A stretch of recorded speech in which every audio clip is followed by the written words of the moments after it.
just on how yours works, Jeff. Good. He's already probably on it. All right, let's spread out. I'm going to keep Brian behind so I can show him one. Yep, you sure did. It'll get louder in little spurts. You'll hear it. There it goes. Little tiny spurts like that. You can hear what you're saying. Let me know what you're saying. I'll be bouncing around with all of you right now.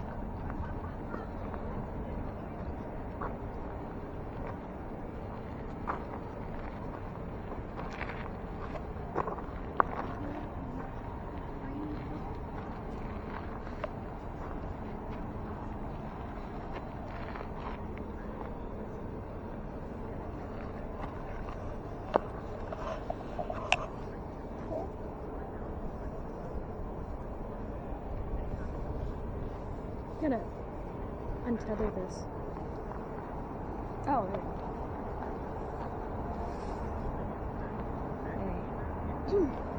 How many children did you have?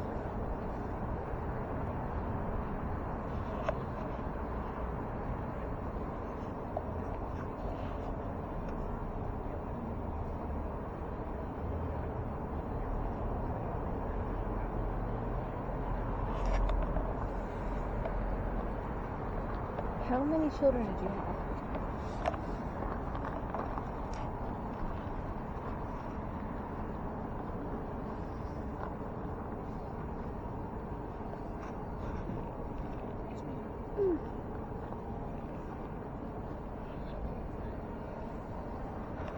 Okay. Here, let's walk over here. How many years were you married?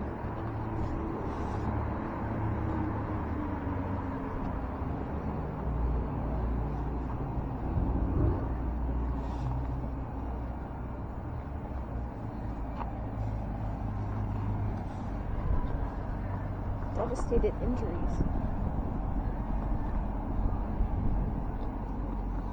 Here, hold this. I'm going to write down some of the...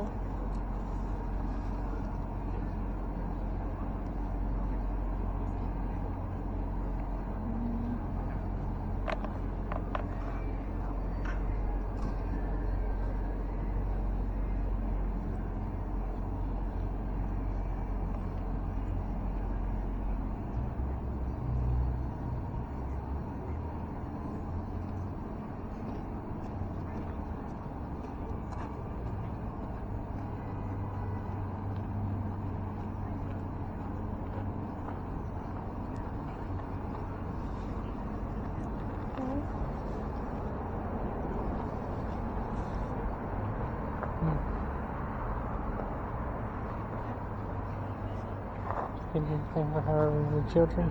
Hmm? Did you get anything for however many children? I think I heard 3, but I could be wrong. How many children did you have? Can you tell us again?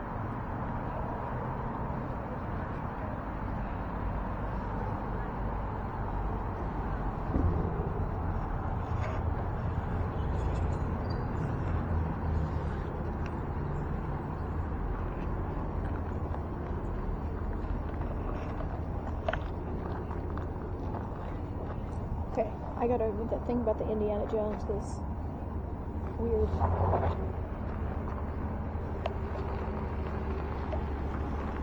many children did you have?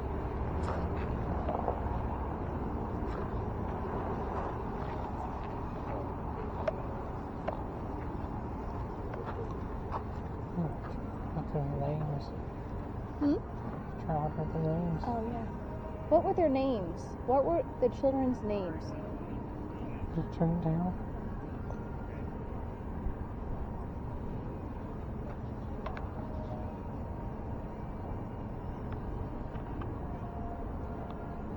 What were their names?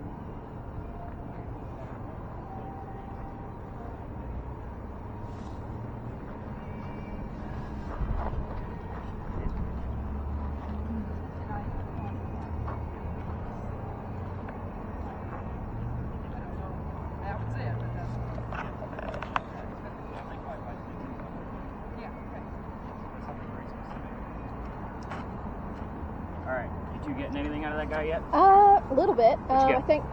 think I can't be entirely sure. I think I heard 3. Okay. And then I also heard like Chevy Silverado, but then something piqued my interest. I heard devastated and injuries.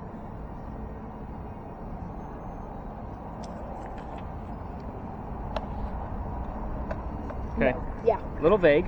Yeah. But you kind of get the point. Yeah. So I mean, I'm looking. If it was an injury, I want to know what the injury was. Right. Got it. That makes sense. Yeah. But you're on the right track. At least you guys are hearing things. Are you getting how she's picking that up? Are you hearing the same things that she is? Well, not exactly for those, because I haven't just at that moment. Okay. Yeah. Got it. All right. I usually do about 2 round robins to kind of explain the devices a little bit further. Gotcha. And to keep things rolling. So once I usually have like 2 or 3 pages of notes, I usually wrangle us back and Great. kind of go over the answers. Okay. Thank you. Yep. All right. Yeah, the greens I don't write down. All right. What kind of injuries do they have?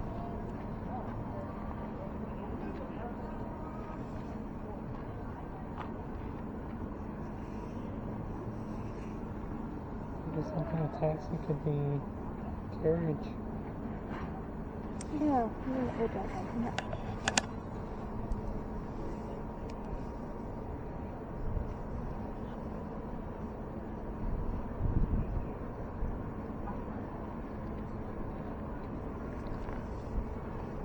What kind of injuries did they have?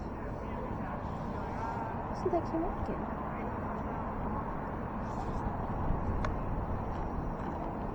By taxi, do you mean a carriage?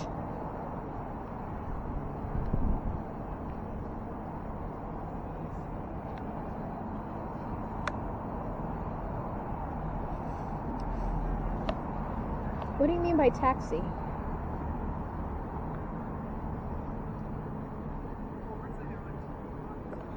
Were they hit by a carriage?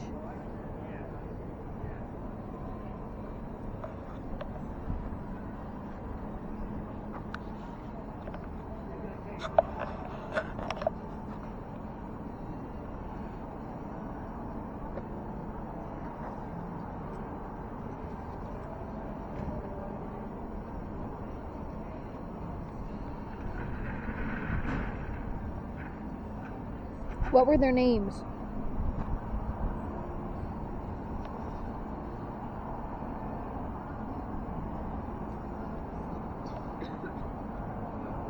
What were their names?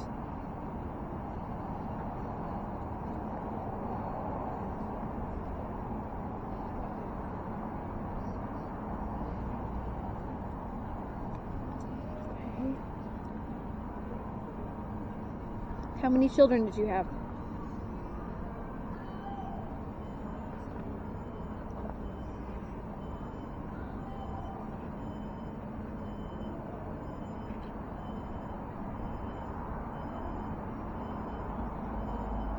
How many children did you have?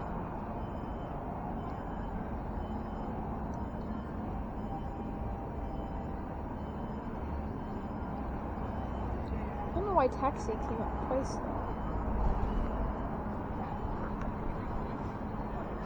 His face when he made the Indiana Jones connection, he's like, oh shit. That is just too coincidental. I don't know. How many years were you guys married? How Charles and you were married?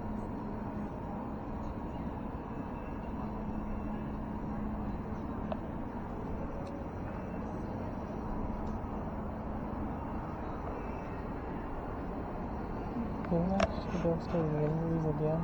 Huh? Did I hear devastating injuries just now? I think. What kind of injuries did they have? What caused... No, I can't ask more than one question. What kind of injuries did they have?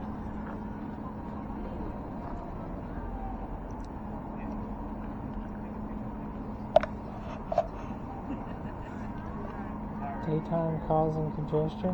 Hmm? After daytime and then something congestion? Here, hold up. It could have been a... Taxi twice.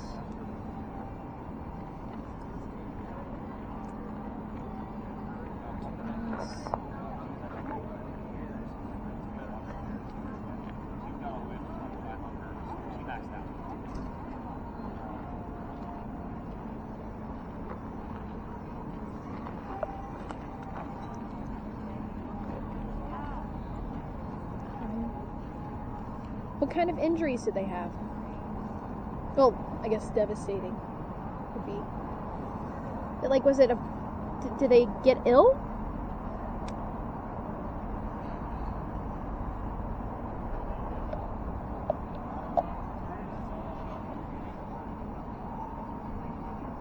Pest?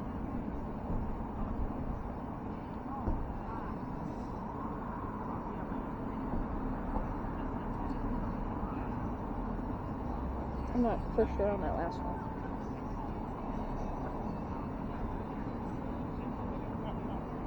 Were they hit? I mean, it said not to poke the bear, but it's. Did they die from their injuries?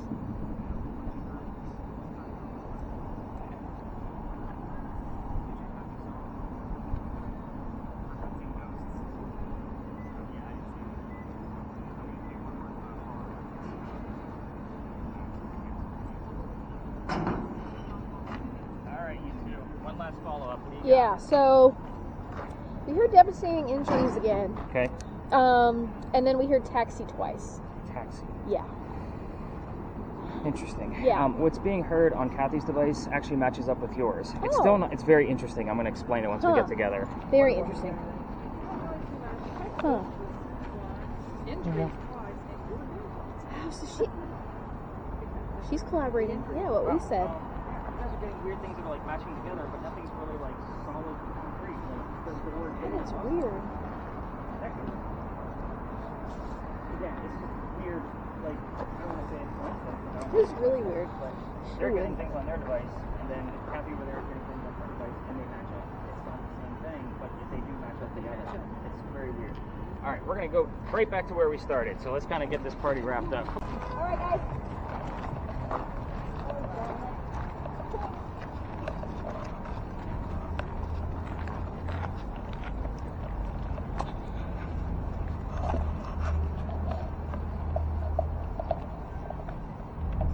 Been a good weekend out there hunting ghosts, and I look over and there's a unicorn smoking a cigarette out the back door over there. It get any better than that. I love it. Wow. For Bigfoot. Damn it. You can, This is a weird set. I'm not gonna lie. Like, this is a lot of weird stuff that's kind of matching up. All right. Good weird? Yeah, it is a good weird. Ah. I didn't get anything in that corner. Okay. No. So that's weird. Where you were getting all of your red and orange spikes, he got nothing. Oh, So so did she. yeah. So here's the things I'm excited about, and I want you guys to kind of. I'm going to be pairing up some of the terms that you guys heard among yourselves, like that weren't together, like the things that you heard and then maybe Jessica heard to go along with it. The word heat was a big one, so I'm going to be talking about heat. That's by itself. I'm excited about 556 only because I don't know what it is. It could be a date. It could be something else to research a little bit further. So again, Let's just look at a 50, but it didn't really answer what I was asking. And orange. I forgot orange. Oh. I want you to also keep in mind the amount of devices that we're using out here tonight. You can ask a question, Jessica can get the answer. Yeah. Which is why I have you guys just stick to one set of questions, because we never know where the answer is actually going to pop up. But the weird thing is that there's like weird pairs of things that are going on here. I'll point out that the word or city Austin was found on the word list, and you heard Texas. Oh. I don't know what that means. Does that mean that I'm going to have another Indiana Jones tomorrow? I don't know. It could be somebody from Austin, Texas. So the word devastated and baby together. Keep those two together in the back of your brains before I go through the list. And then we had the word injury that was heard by two different people, and also the word ouch. I don't know what that is, I'll be honest, but it is not a coincidence that two people heard the word injury and then the word ouch was heard on another device. The word taxi is interesting to me, and then you're dead. Is that what you heard specifically? Yeah. Oh, wow. So again, it's very weird. I will also tell you that I don't tell, like, it's not really a story because it's so recent, but there is a death that occurred nearby that deals with the bike taxi place. I don't normally talk about that because it was so recent. It happened in the past 15, 20 years. And again, the family's still alive. I'm not disrespectful in any way, shape, or form. I don't make it a ghost story. But things do pop up around that specific death. It's very weird and uncanny because we were just nearby it. So let's kind of go through all of the answers. And these are going to make a whole lot more sense to you as I kind of go through them. The new pants pockets are not working out, by the way. Need to be broken. Well, I got other tactical pants where they're right here, and it's way more convenient. These just actually have fleece in them. I was expecting them to be much colder, so I was like, oh, I'm going to try out the new pants. Nope, not working out so great. The pockets suck. Gotta cut them off. All right, so whenever I break out the tablet, you guys don't need to huddle around. I'll kind of go around the room so you guys can see all of the different pictures. It's nice to see like the visuals that come along with this. Kind of that way you know who you're hunting down and that kind of thing. So the first thing I like to do is show you who you were trying to talk to. So this is Eliza Lucas Pinckney. I use her maiden name because it's Lucas. It would have been one of the names that Jean was looking for on her device. The first wife was Eliza Lamb Pinckney. So Lamb and Lucas would have been the names that hopefully that would have came through, and they have come through on other spirit boxes, but we've seen the correct spelling on Jean's device. This wife married Charles at the age of 22. Charles was 45. We did not get any of those numbers tonight. We had 43s and 50s and all kinds of mess. But again, it's definitely better than 12 and 25. So we're going to take the 2245. The mansion, we did hear the word heat. This is the only picture of the mansion that we have. This is exactly where you're standing right now. This is from the Great Fire of 1861. Again, this is fire damage. At times, when we have terms like heat, we will get the full date, 12/11/61. Again, very specific numbers. I did hear 12 once, but it was really vague. But you're also the same person that heard heat. So, again, could be all coming through. Do you have the recordable one? Yes? Yes, you do. Okay. So, sorry, I had my quick eye to take a look at that. So every tour guide in town is going to tell you about a great fire that happened here because that's why it's such a haunted city, because of all the dozens of fires that we've had. This particular fire, you're standing on the tiny little green dot on the right-hand side of this map. The orange is obviously the fire. So this went... I'll take it. It's kind of weak, but I'll take it. So obviously they went from one side of the peninsula all the way to the other. So this was $5 to $9 million worth of damage in 1861. Don't ask me what that equates to now. Inflation changed again this morning. So, even though it's Saturday. So, but again, you can see like you're standing on that tiny little green dot. This was a giant fire. This was pretty big. The children, who had the children questions? That was you, right? Yes. So there were 4 children. You did hear the number 3. Yes. My question to you is, did you ask what the tragedy may have been? I was thinking I maybe heard taxi and I connected that to a carriage. I didn't know if they maybe died from...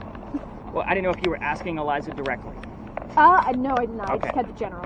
In the event that we are poking the bear, she will tell you that she had 3 children instead of 4. Oh. In other words, don't ask about the baby. We're going to get to that particular baby. Oh.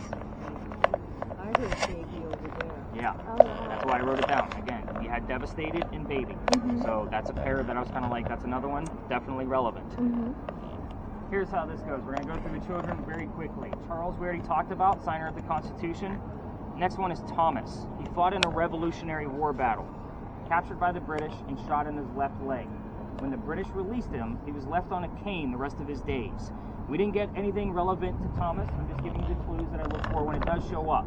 So we will get like left leg, limp, anything relative to him having a cane. Any portrait of Thomas after that battle shows him from the right side to kind of hide his left leg, and the cane is always over his lap. So kind of keep that in mind. That's usually what I look for. The next child is one I told you, don't poke the bear, Baby George. A couple of things about Baby George. We did get the word June on your word list, and that was over by Big John's. Now, that's what I call bleed over. We're still relatively close to Big John's. We could have gotten Pinckney terms over there, and then we could have gotten Big John terms over here. But Baby George died in June of 1747. Baby George, he obviously didn't make it very long. We don't know exactly how old he was, but my guess is that he was at least a few weeks old because he wouldn't have been named unless he was christened. So they're not going to do that, after just a few days. So, weird thing about him also is he doesn't have a headstone or a grave. It is a possibility that they mummified this child and kept him here in the home, waiting for his mother to pass away so he could be buried with her. You can't prove any of that because you can't Google mummied baby and not expect a phone call from some government office. So, again, I have a question with that. Yeah. Because, of course, that's... but was the mother sick after giving birth to him? Is that... You don't know. no, she wasn't. She actually lived for quite a bit. Why would they be waiting for her to die? And that was because certain religions, that's just the way they did things. There's another story we're going to tell later on. There's no record of the baby that I'm going to tell you about later on. Huh. No birth record, no death record, no burial record. So same thing with George. Like his death certificate just has the same month and year of when he died in the birth and death column. That's why we don't know how old he was. So the Pinckney family was a pretty respected, prominent family because most of them were politicians. So again, was one of those practices that, again, it's kind of taboo. You can't really find a lot of information about it, but you can kind of skim some religious websites and find where that was a common practice in colonial times. Yeah, it's a weird thing. I never heard of it either. Believe it or not, one of my guests told me about it, and I researched it, and I did find a little bit of information on it. That's why I say it's a possibility, just based on the information we have of him not having a grave or a headstone. Huh. What else would they have done with him? Maybe he wasn't baptized, so he had to wait so he could be buried in sacred ground. Possibility. Oh, yeah. Again, it's all up for speculation. I mean, I don't have all the answers, so unfortunately, but the certain things I can prove, that when I can't prove something directly, I'm going to tell you. I'm not going to be like, yeah, this is solid truth. I can't prove that that's exactly what happened with baby George, but it is a possibility. It's just kind of a creepy thought. You're on a ghost boat.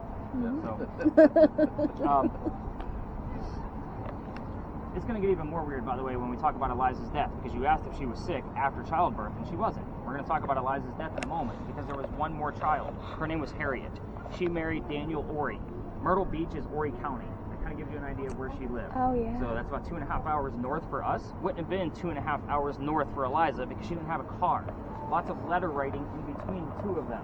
When Harriet does show up here, quill, ink, paper, published, anything relative to letter writing is usually what we get out of Harriet. It's very seldom, but it does occur on a rare occasion that we'll get those kind of terms if the name Harriet shows up. Eliza's death. Those were your questions, correct? She was 70 years old when she passed away, 1793. So she did live a long time, from 47 to 93 after George's death, just to point that out. Like, that's a long range. She was going to Philadelphia, getting treatments for whatever they thought she had. It turned out to be breast cancer. We didn't know what breast cancer was completely in 1793. We're going based off of her medical records today. So 9 out of 10 credible sites would say it was indeed breast cancer. She died in Philadelphia. She's buried in Philadelphia. So that should raise two questions in your brain. First one being baby George. If my theory is true, they would have transported that baby from here all the way to Philadelphia, because it would have been by horse and carriage. So it's a long trek to be carrying a mummy baby around. The second thing is, if Eliza's in Philadelphia, what the hell are we doing here? I don't actually take you to cemeteries because there's not a whole lot of activity going on in cemeteries, because none of you are going to hang out near your gravestone when you're gone. You're going to go to your mansions 400 miles away, which is exactly why we're at the spaces that we go to. So, anybody want to take a guess at who the president was that was the pallbearer at Eliza's funeral? Now that you guys know the year, 1793? No history buffs? Going once? I'll guess. Go ahead. George Washington. It was George Washington. I was going to say that one too. So, Well, the baby's name is George. actually, is named after Eliza's father. Oh. And if you remember Eliza's maiden name, which was Lucas, that would make her father George Lucas. So, most teenagers think that her father invented Star Wars when I bring that up. So, I stopped telling that joke because they didn't all get it. So I was like, all right, good deal. But yeah, there's 3 different Georges we're dealing with at that point. So we have the father, her son, and then obviously President George. Now, at his request, he wanted to pay homage to Eliza because of the indigo that helped get the country started. It wasn't just a big deal for Charleston, it was a big deal for the country. So here's a good thing of why you kind of guessed and took a deductive reasoning portion of it. And, now that you knew the year, I kind of played one little trick on you. When we got here, I told you all I'm not going to give you questions like what color is George Washington's white horse. I do that on purpose, and I put George Washington subliminally in the back of all of your brains, waiting to see who's going to give it back to me as I'm bouncing around with all of you, and none of you did, and we kind of went through deductive reasoning with Jean. She's like, 1793, must have been Washington, and that's a good thing. The rest of you passed with a fail, so good job. That's kind of how that works. I like to know who I'm working with. The damn teenagers, when I give them a spirit box, they just repeat everything I'm saying. I just heard Eliza. No, you didn't. Their name Eliza is not common on the radio. So that's kind of how this goes. The next space we're going to is works a little bit differently. This is what we call an intelligent ghost, where we ask questions and we get answers. The next space is it's a residual, so it basically works on a loop. It's very interesting. It's a paranormal theory that we're dealing with in that alley, but here's how this is actually going to go. Most people filming, you're not going to be filming until we get into the alley, so go ahead and stop both of your videos. George, Josh. Jefferson. Yeah? Any other names that you guys heard? Well, we heard a word that I don't know if we should say, but four. No, that actually makes sense here. Okay. I will say last night on the word list, we had the word top and then list. Top list. So, and it was consecutive. It wasn't like there was anything in between. So, yeah, that actually makes complete sense. Okay. And we've all heard it at the same time. Jessica, did you get anything out of yours? Yeah, the thing I heard was not a name. I just heard milkshakes bring all the boys to the yard, but that's the only thing I heard. That's a song. Yeah. But still, No names. Again, drop it like it's hot, has the word hot in it, which could mean a fire. Yeah. Milkshakes bring all the boys to the yard, could mean a whore. Same principle. Yeah. Oh yeah. What a fun group you all are. Gene, you got anything that came up on your word list that stuck out? No. You want me to take a look not at to it? me. I'll take a look, because again, I haven't told you guys what goes on here yet. Yeah. No names, just a song. Uncle. Milkshakes. Oh, I actually like the word record. That actually makes sense in the quotation. So, welcome to Lodge Alley. When we cross the last crosswalk coming down, sorry for the long trek, that's the longest trek we'll take in between spaces, by the way. But that's where the original Charlestown Wall used to be. So, it ran up. excuse me, Charlestown what? Charlestown Wall. Like, this was a walled city. wow. Yeah, okay. So they ran up Cumberland and was across the street of East Bay Street of what side that we were on. So you're standing on one of the first streets we ever had. It said Cumberland when we first started. It did. Yeah. Okay. So I remember that now. Once I said it, Yeah. I was like, I gotta write that one down. Now, Cumberland Street wasn't Cumberland Street. It was the wall. Like that's where it stood. So with this being the first street, one of the first streets we ever had, I had the full list of residents of every person that's ever lived down here. And you guys normally give me the same two names over and over and over again. They are not George and Josh. They are Benjamin and John. Now the weird thing is that there were 4 different Johns that lived here in a 60-year time span. John likes to give us his last name, and his mother was evil, and she named him John Johnson. So we will get John, Johnson, and Benjamin all in the same evening about every 6 to 7 weeks. It's on a loop, on a record loop. So it's recording everything. I'll explain in just a moment. But when I say I have the list of all the residents, it's not a long list. Only 2 to 5 people live down here at a particular time. These giant buildings weren't here. Little tiny shotgun houses. So when we get Benjamin and John, the only thing I know about them is that they lived here at the same time in 1801. That's 2 out of 5 people. Every once in a while, we'll get a third name. That name is Jane. That's obviously not a common name that we hear all the time, especially on radio stations or whatnot. So that's a third person that lived here in 1801. Excuse us. How are you? So 3 out of 5 people every 6 to 7 weeks. Not too shabby. Here's why it's happening. The bricks you're standing on that are very crooked and where we can actually get hurt on, yeah, these things have been here since 1739 that we know of. We don't even know the exact date of how long they've been laid.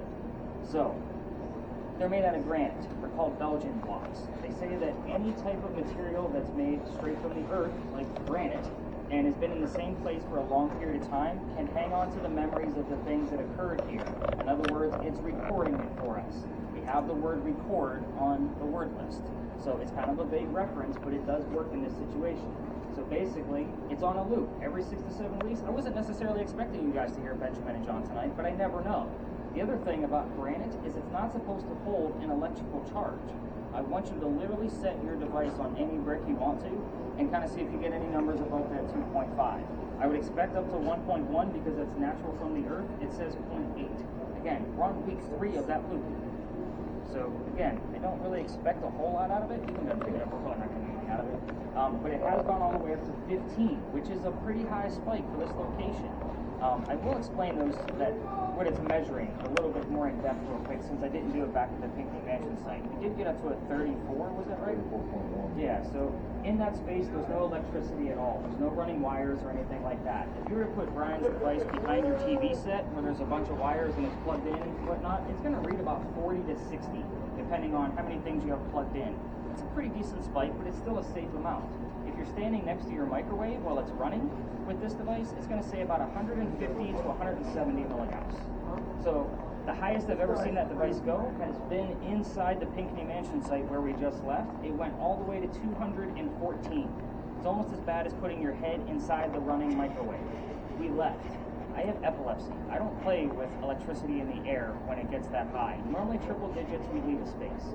So again, I have seen it go that high in other spaces outside of the tour when I'm doing my own investigations, but 214 is the highest spike I've ever seen. So that's how I know, like, it can get pretty dangerous. That's why we use that. So it's pretty much a safety measure at this point. But with yours going up to 25, like that's a spike. Like that red, it only goes to 25. So for us to get a 15 out of this location on a random brick and it be consistent throughout the area, it's not coming from the buildings. Take it for what it's worth. Again, I can't fully explain it, but it's one of those pieces that the paranormal field is still trying to explain the stone tape theory. And it has been going on for at least 100, 150 years that we've been studying this and trying to get it all straight. So hopefully with the amount of data that I put out there, we'll be able to prove it completely. The other weird thing about this alley, and why I like to bring you guys down here, is from its name, Lodge Alley. Comes from the Freemasons having a Masonic lodge down here before people lived here. We will get terms relative to the Freemasons as we're kind of standing in here, and a lot of times with the red spirit boxes with the earbuds in them, we will hear the term Illuminati as we're entering the alley.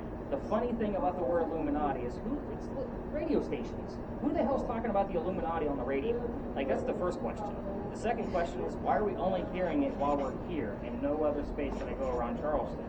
So again, it's one of those things where you have to question it, but I have verified that the word Illuminati was heard on a spirit box recording 6 times last year, 3 times this year so far.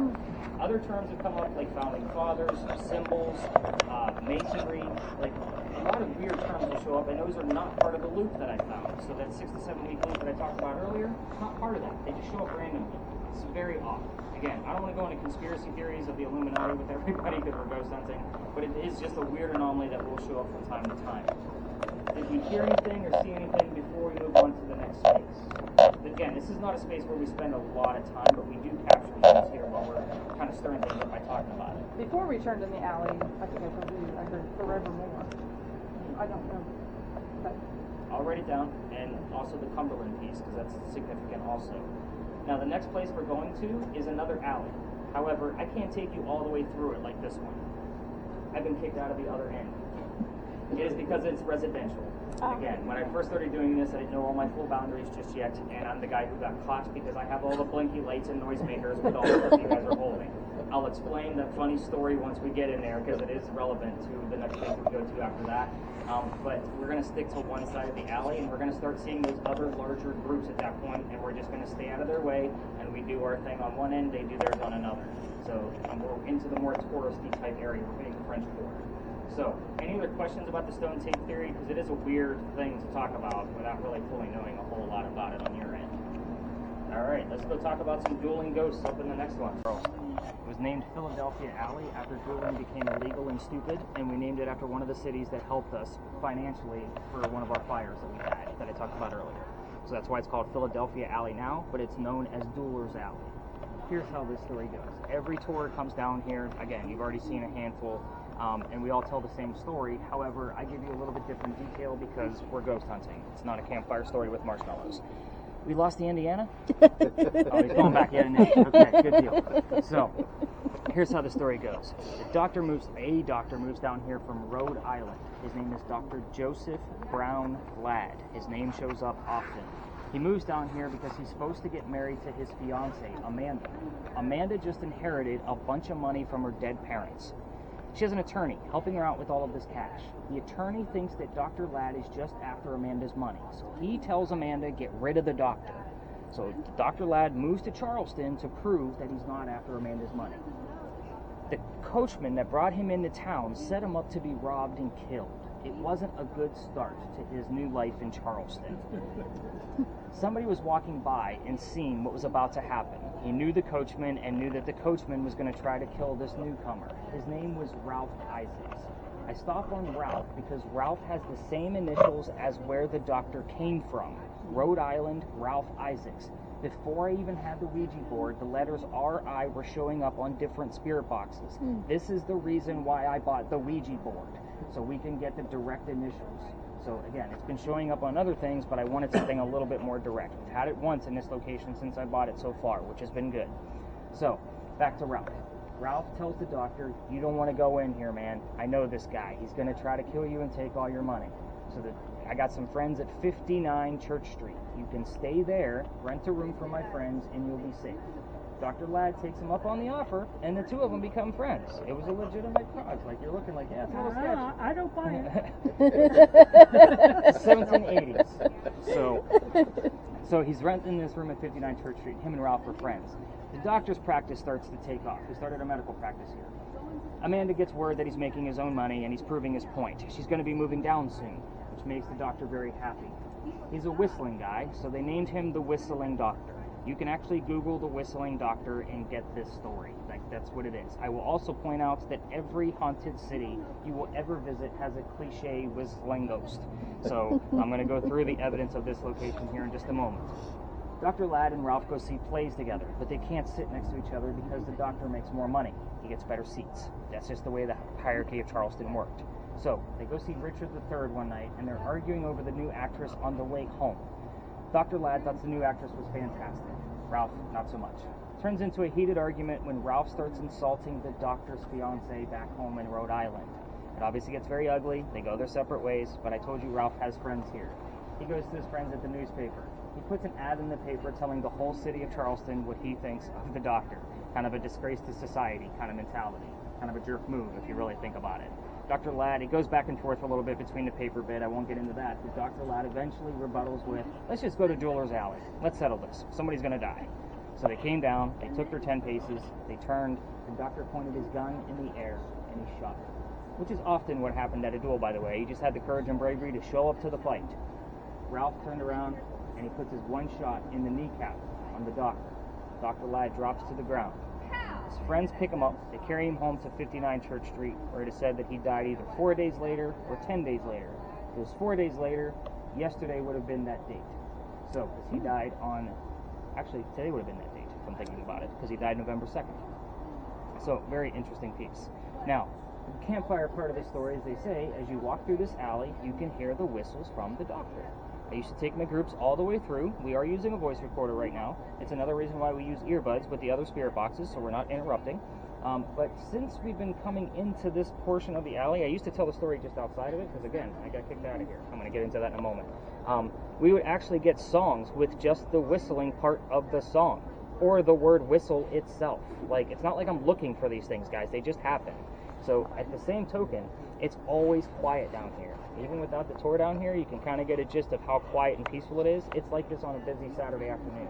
I love this place. It's one of my most favorite places in Charleston. It's also very picturesque. The lighting down here is beautiful day or night. So, they also say you can hear gunshots. I have no evidence of gunshots. If you're going to try to get the whistles later on and use the voice recorders from your phones later on, and you're walking through the alley, just keep in mind every local knows this story. Anybody walking up and down Cumberland or Queen Street is going to throw a whistle down the alley. I do it every single night.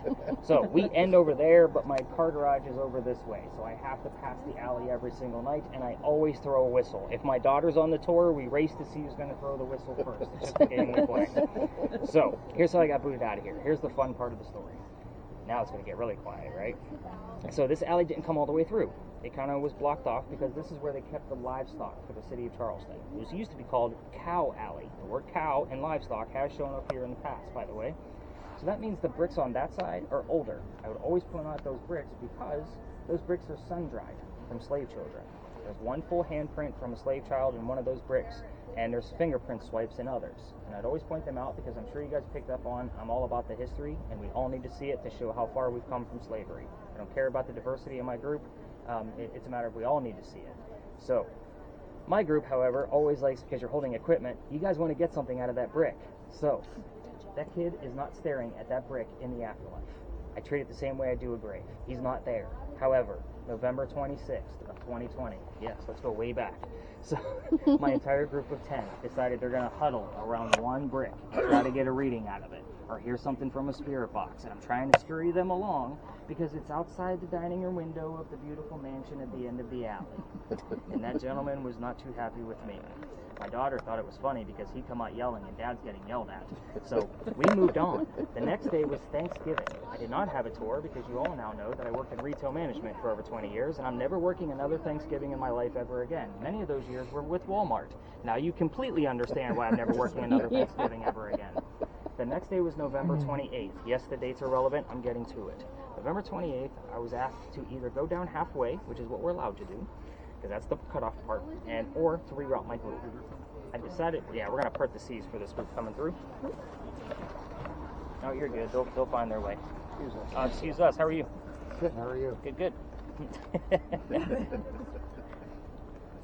Any more costumers coming through? If there's a ghost, I want it on film.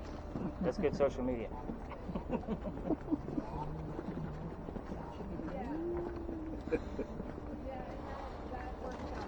So, I decided it wasn't fair for my groups of 10 to try to investigate around 20 to 60 people. So I decided I'm going to reroute my group and tell my team we're going to wing it, because I'm a vampire guy, not a pirate person. The next story is about pirates. So they all got excited, but I'm like, I don't know a whole lot about pirates. We're going to discuss what I know, and then we're going to see what happens. We're going to wing it. So before we leave, somebody hears the name Anne on a spirit box. I didn't tell them that we were going to be investigating the famous female pirate Anne Bonny. So I went, oh shit, something might actually be going on tonight. I've been in that location dozens of times and had nothing come through. We get up there, I told what little bit I did know about pirates, and somebody else hears the name or the number 300. So I'm like, all right, I don't know what that means. I'm going to research it in the morning. We were there on November 28th of 2020. Anne Bonny's trial for piracy was November 28th of 1720. We started going to that tour on the exact 300-year anniversary of her pirate trial. Wow. Now, I will tell you that location, it is a weird story, because you guys better be glad I have a master's degree in creative writing, because trying to put together a factual story based on pirate lore is really, really difficult. Everything we're going to be discussing came from more than 2 resources. It is also a hit or miss location. We had some decent first off clues in the Pinckney Mansion site. We had some weird things popping up so far. Hopefully we get some things out of it tonight. Again, we're either going to have a lot or nothing. It's just one of those spaces, and it'll make more sense once we get up there. Any other questions about dueling or this location? We don't spread out, because obviously it's a very popular area, but I do make 20 when we got here. 20. I told him 20, just so somebody else knows. So I don't know. I didn't hear the 17 part. Yeah, it was 1786 when Dr. Lag died. The funny thing is we often get his birthday in this location. This is also a bleed over location, so we'll get clues from this story over at the next location as well, because we're going to be relatively close. So, anything come up out of yours? You guys been listening? Nothing in particular. I know it's hard to focus on that and me at the same time, because I talk really fast. Any words, Dean, before we move on? Not that mean anything to me. Scream right now. Yeah, I got nothing on screen. All right, let's go learn about some crazy pirates. Let's do this. Yeah. We have something else going on with that. 1987, 99 years later, a photographer's taking pictures of all of the beautiful cemeteries here. He's putting a book together.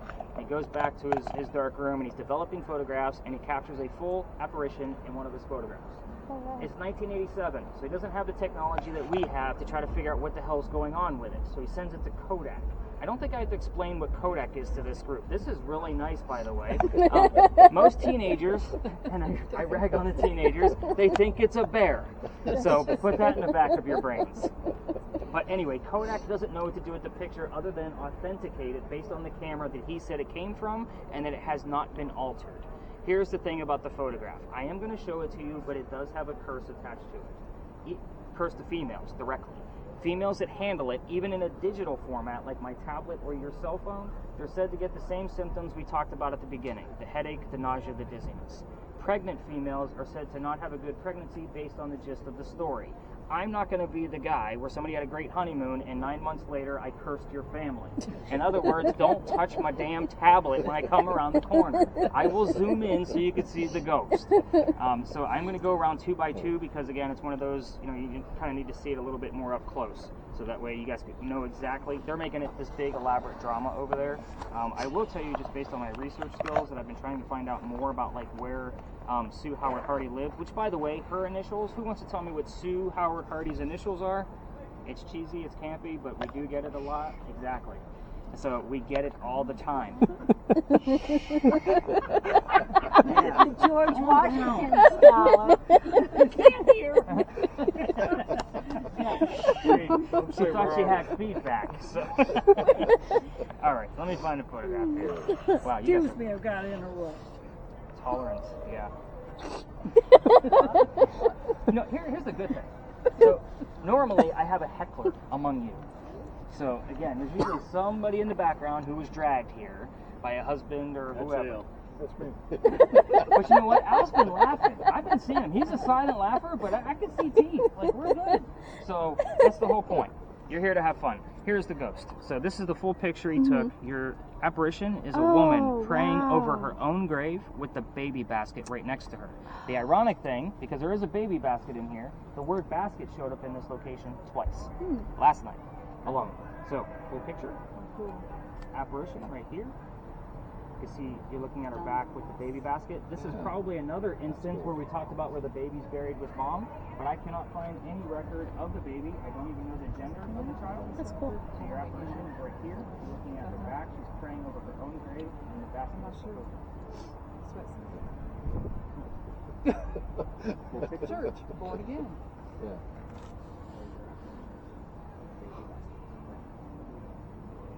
So that's why they're all over there. This is their big finale. So that was part of what we're doing tonight. As I was looking at that, I heard born again. Church is kind of Yeah. They're under the church. But we do get a lot of religious terms over here. So you guys are going to hear like father and pastor and Bible, you know, that kind of thing. So I will write it down. It is one of those religious terms that I look at it that way, but I don't know that I could tie it to the Sue Howard Hardy story. I'll be honest. It's just one of those pieces where we're near a church. You're going to hear religious terms. It's not a coincidence. All right, so let's get into piracy, because that's why we're here. This is rated R, everybody. Yeah, no joke there. Hey, shut up. Got it. Note taken. Write that one down. Shut up when talking. So, that was a joke. Just like shut your mouth when you're talking to me kind of thing. Yeah, one of those pieces. We're going to be discussing that little tiny building over there with the crosses on it. I want to point out that those are not crosses. Those are earthquake bolts. If you're not familiar with earthquake bolts, they're basically turnbuckles. If we have another earthquake like what we did in 1886 that I talked about earlier, which we have not, by the way, you can turn the turnbuckles and it's supposed to tighten the building up so it doesn't incur any further damage. It's a great idea, it just doesn't work. So the reason I bring these ones up specifically is because it's the first set of earthquake bolts that Charleston put in, because this is the oldest government building in South Carolina. It was finished in 1713, which is exactly why we're here. Which, by the way, that Charlestown wall that we talked about earlier was right there, right where that parking garage is. So it actually went up past the powder magazine, and it put the powder magazine into the corners on purpose, so in case it got attacked by a ship 3 blocks away, it's going to have a hard time making it this far, but the walls are 32 inches thick. If that cannonball does make it this far, it's going to have a hard time getting through the 32-inch thick wall. Let's pretend that it does. There's sand in the roof underneath those shingles, and it was put there during its construction to be, if it did get attacked and blows up the gunpowder inside, the sand will go up because the walls are too thick to go out, and then it'll fall to put out the fire of the gunpowder. It's a great idea too, but that shit don't work either. We had another powder magazine, it did get hit, the sand went up, the building burned to the ground. So the sand is still there because they had to do some repairs to that building before they turned it into a museum. So we know that the sand is still intact because it's not hot enough here and it's not being compressed to be turned into glass. So kind of a cool thought, right? The building just fascinates me. The architecture of it is just beautiful on the inside. So if you ever need to get out of our heat or cold, it's a great $5 to go spend 30 minutes. So I'm not an advocate for the building, but it's one of my, another favorite place to be inside. So Philadelphia Alley would be outside, this would be inside. Back to why we're here. We're here because this building would be familiar to Anne Bonny. We don't have many buildings this old. That's why it's a hit or miss. She might be at another space that she recognizes. So it's like using a toy to attract a child ghost. It's the same type of principle. Follow me, there's a lot of twists in this story. I will slow down on the twists so that we can all grasp them. The building took 10 years to build. Does that sound like our government? Small building, 10 years? No, not at all. I'll answer for you. So right in the middle of its construction, 1708, a young lady named Anne Cormack moves here from Ireland. She's with her father and his mistress. That mistress turns out to be Anne's mother. Is everybody with me so far? Yes. Okay. The three of them are running away from her father's angry wife. How mad was she that she got to get on a boat and leave Ireland? So I'm just pointing that out, ladies. You can be scorned ways all you want. So, with that said, they land in Georgetown. That's just north of here, between us and Myrtle Beach. Dad bought a plantation. Mom died pretty quickly. Don't know from what exactly. Now, that means he has to send young Anne down here to be able to sell anything from the plantation to help keep things afloat. Young Anne back home in Ireland was kind of a badass. They say she actually killed one of her servants when she was like 7, 8, 9 years old. Remember, this is pirate lore. Every story has a different number. With a knife to the belly. So just kind of put the mentality of this young lady in the back of your brains as we go through her history. The building's done in 1713. Pirates are coming through town in 1715. Anne is pretty stoked. She's going to fall in love because she wants her freedom, just like a man. It's a man's world, and she's going to earn it. So, first guy she falls in love with, James Bond. You already see where this one's going, by the way. But I will also point out that I said first guy she falls in love with. There's a handful. We're going to go through them. The word for it will probably also work in this location. We're going to see how that goes. But James Bonny is a filthy pirate. Dad does not approve because he's a filthy pirate. They run away to Jamaica. They get married. Anne Cormack is now Anne Bonny, the most famous female pirate that we had. This guy is not Captain Jack Sparrow that she was hoping for, because every young lady wanted a Captain Jack Sparrow, correct? So, this guy is a privateer for the British. He's a spy and a coward in her eyes. So a few years later, she falls in love again. This guy's name is John Rackham, but he went by Calico Jack. Calico Jack is literally the person that they based your Captain Jack Sparrow character off of for your Disney movies. Yeah. So, this is literally the Captain Jack Sparrow that she hoped for. He has his own ship. Anne wants to be part of it. You can't put a girl on a pirate ship. Does anybody know why? Women are bad luck. They are bad luck. Yeah. Exactly. Mm. Most people get a little dirtier with that, so thank you for keeping it family friendly. Now, he makes a deal with her. If you dress like my crew and you look like my crew, you could be part of the crew. So she's got to hide her gender in a nutshell. But she's going to be a female in his quarters. He's the captain. That's how that's going to go. Now, she's okay with cross-dressing as a guy to be part of the crew because Dad used to cross-dress her as a boy back home in Ireland to hide her away from his wife. She was a boy apprentice in his attorney office, so that way he can see his daughter. So she's okay with it.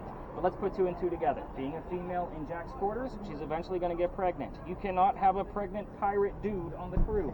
Somebody's going to figure out that she's a female. So, Jack takes her over to Cuba. Have the baby over here before you start the show. And we'll figure it out later. After you have the baby, you can come back to the ship. She goes and has the baby, but comes back with no baby. We have no idea what happened to the child. The amount of research that I find can tell me what happened to that first child. So, she comes back, but she's dressed like a female. This makes Jack pretty angry. And while she was away giving birth to his baby, he captured another pirate crew and they're down below deck. She's going to go flirting just because she wants to make Jack even more mad, because he's already mad about her being dressed like a girl. We're on guy number 3, in case you guys lost track. Guy number 3 turns out to be a female, dressed like a guy, to be part of the pirate crew that Calico Jack captured. So now we have 2 females, dressed like males, trying to be pirates on the same ship. This young lady's name is Mary Reed. She went by Mark Reed to become a pirate. Her and Mary become friends, possibly lovers. We're not going to really know anything for certain on that one. But the British find out where they are. They send a fleet of ships to come take down one pirate ship. And the rumor has it is that Anne and Mary were the only 2 pirates not drunk enough to come up and fight with their 1-bullet flintlocks. Probably because they didn't know how to use the cannon jets. They haven't been pirates for very long. So obviously 2 ladies are not going to take on a fleet of ships. They get arrested.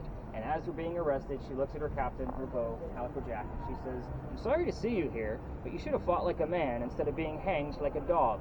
The word dog comes through a lot with your spirit boxes, by the way. Very famous quote by Anne Bonny. The judge, his name is Nick as well. So when you guys hear my name, it's not me, it's usually relative to him. He wants to see the 2 men that fought back so valiantly on their own after he's already tried and hung Calico Jack and the drunken pirates that wouldn't fight. So they're dead and gone 2 days before. Anne and Mary go in front. They reveal their gender. He doesn't give a shit that they're female. He's still going to hang them because they're pirates.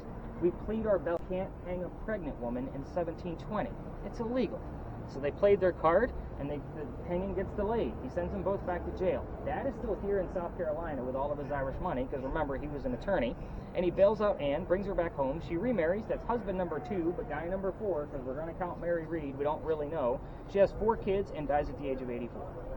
Yes, very abrupt ending. Wow. We don't really know much about her after her pirate career. It's too much rumors for me to really go into it. Some say she stayed here, some say she went to Virginia, some say she changed her name completely, others say that she kept part of her name. Like, it's a whole mess.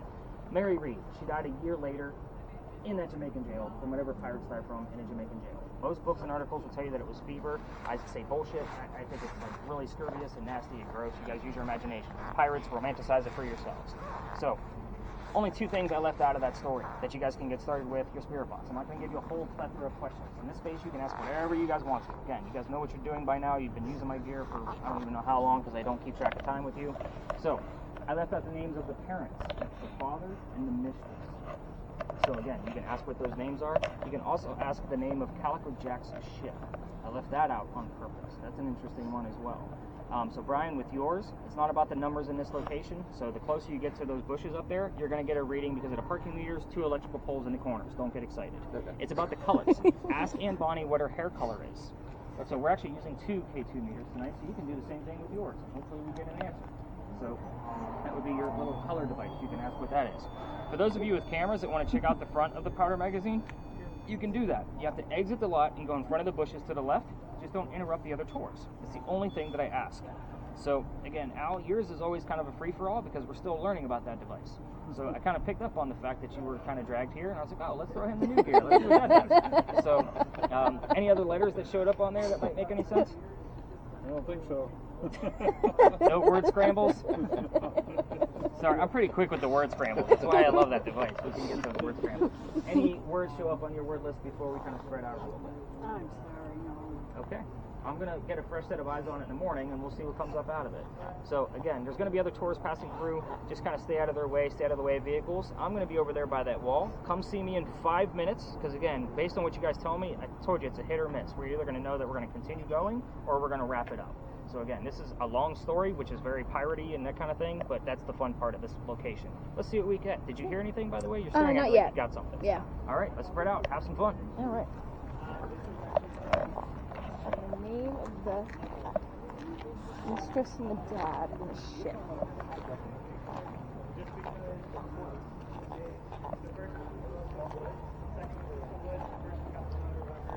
What was the name of the ship?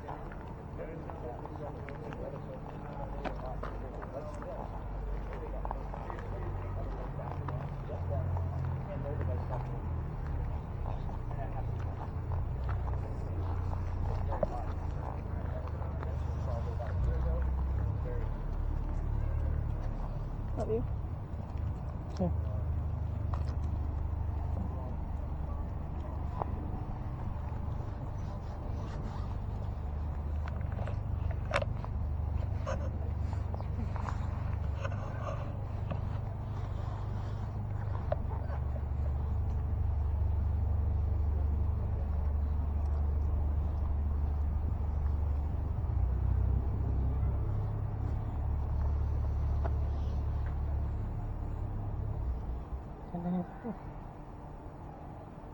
What was the name of the ship?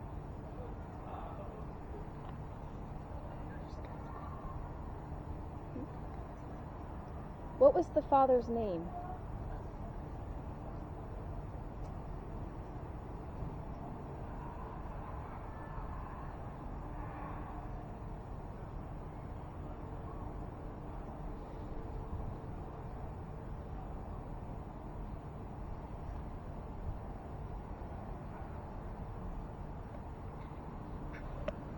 What was the mistress's name?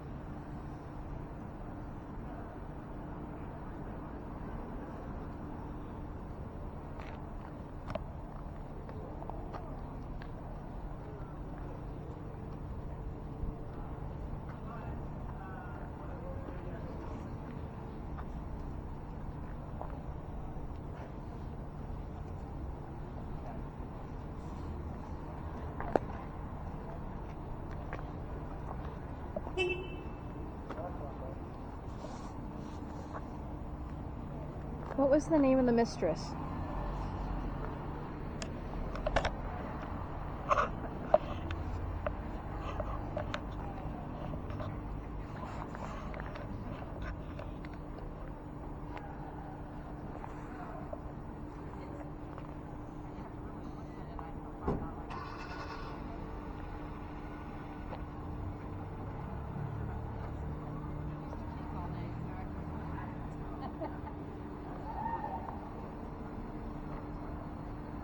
What was the name of the mistress?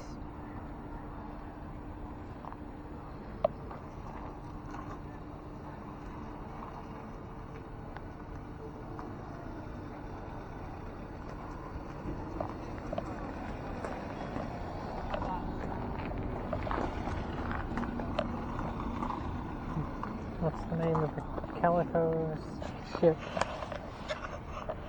What was the name of Calico Jack's ship?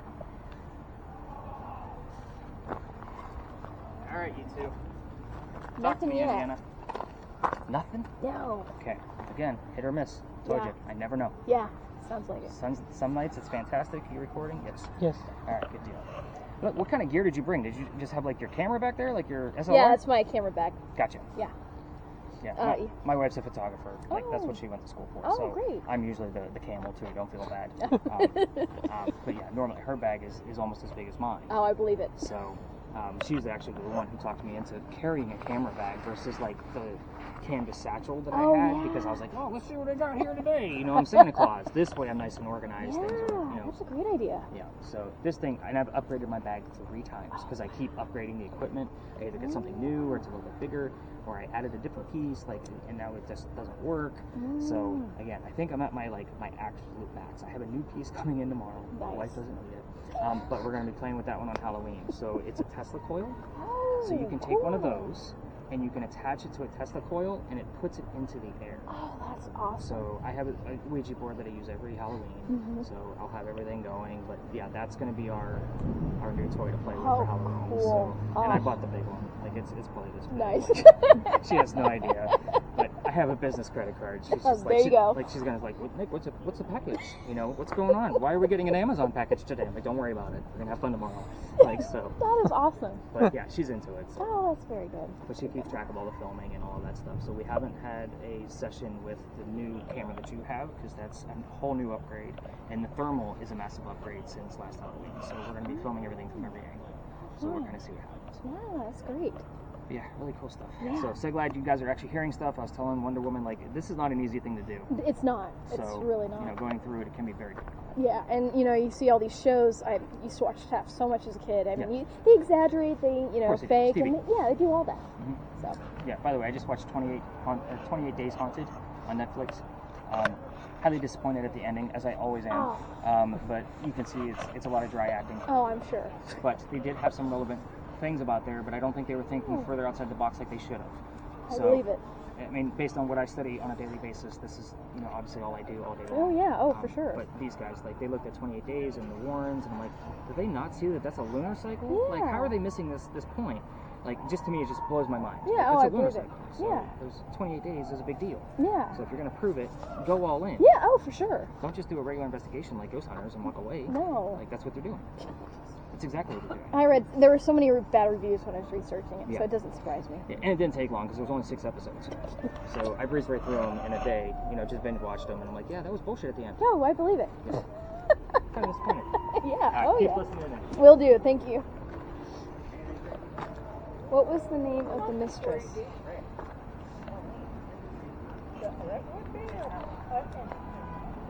Maybe it was Flow Rider. Yes, the mistress's name was Flo Rida. What was the name of Calico Jack's ship? That was actually pretty.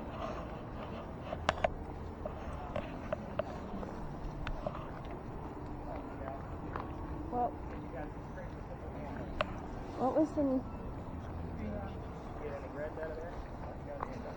How many children did you have? Mm-hmm. Oh, you might be going over here. Okay.